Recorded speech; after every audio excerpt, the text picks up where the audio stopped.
Crime Stopper Board member Alan Lenathan was among one of the first to address the Forum on Electoral and Constitutional Reform on behalf of the Crime Stoppers organization.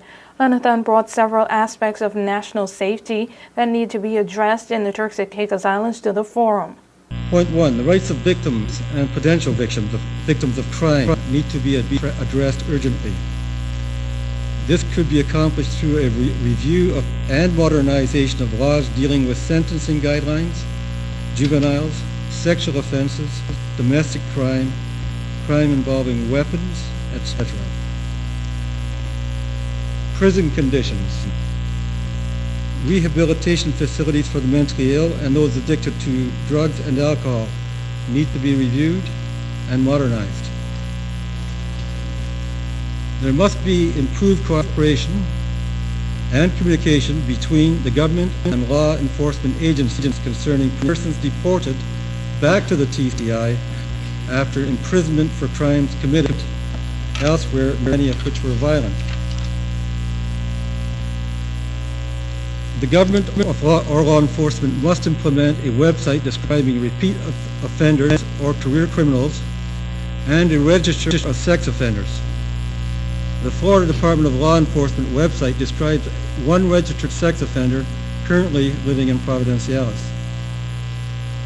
Terms such as inhuman on page 7, clause 3 need to be defined, and we suggest to add the environment to protection from deprivation of property on page 16, clause 16, bracket 2, bracket A, bracket 7.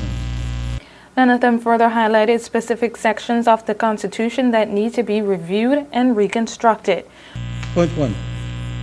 Several clauses in the Constitution and in the election ordinance state resident for not less than 12 months in the aggregate out of 2 years immediately preceding that date. That time frame could exclude government officials serving abroad, students studying abroad, and persons away for medical reasons. We recommend that the 12 months be altered to 4 months. Point 2. Disqualification for elected appointed membership, page 28, clause 47, bracket 1b, needs clarity. To any public office may exclude advisory or statutory bodies. Point 3. Persons convicted of a criminal offense need to be disqualified. Delete within the period of 5 years immediately preceding that date. Page 28, clause 47, bracket 1, bracket E. Former Chief Ministers Washington Mizik and Derek Taylor also expressed their suggestions towards what the Turks and Caicos Islands Constitution should look and sound like. Taylor suggested the responsibilities of the governor, the Foreign and Commonwealth Office, and members of the elected government need to be properly highlighted in the Constitution. I have, over the last months, I have been mighty quiet and in terms of speaking out of our overall situation.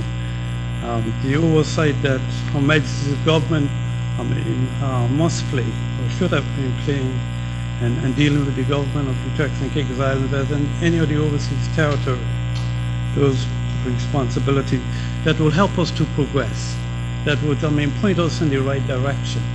And also having an elected government that is responsible and accountable, where honesty and integrity and responsibility and accountability not only becomes the order of the day, but that those who are coming up after us, that we would have left a legacy, that we would have been able to hand on a heritage that they could be proud of.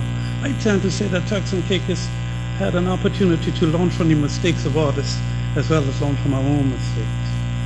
But it seems that we have gone down the wrong path once more. Much focus on the role of the governor was also ingrained in the suggestions posed by Washington Mizik. If we go back to the basis of the Constitution, you look at the powers of the governor and the other powers of the Constitution. The governor occupies what I would call a schizophrenic role.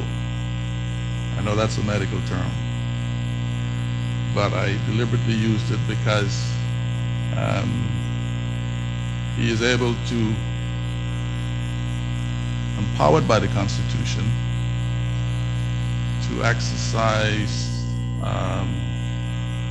to take on the role of a multiple personality, right? And without, at the end of the day, when the chickens come home to roost, he does not share in the blame for the actions that he were a part of. The forum continued with several other speakers and other political figures giving their input on constitutional and electoral reform, information which is being taken in and reviewed by the Electoral Reform Advisor, Kate Sullivan. News 4 will have those suggestions from other speakers in tomorrow's newscast. For WIV4 News, I'm Joy Del Trail.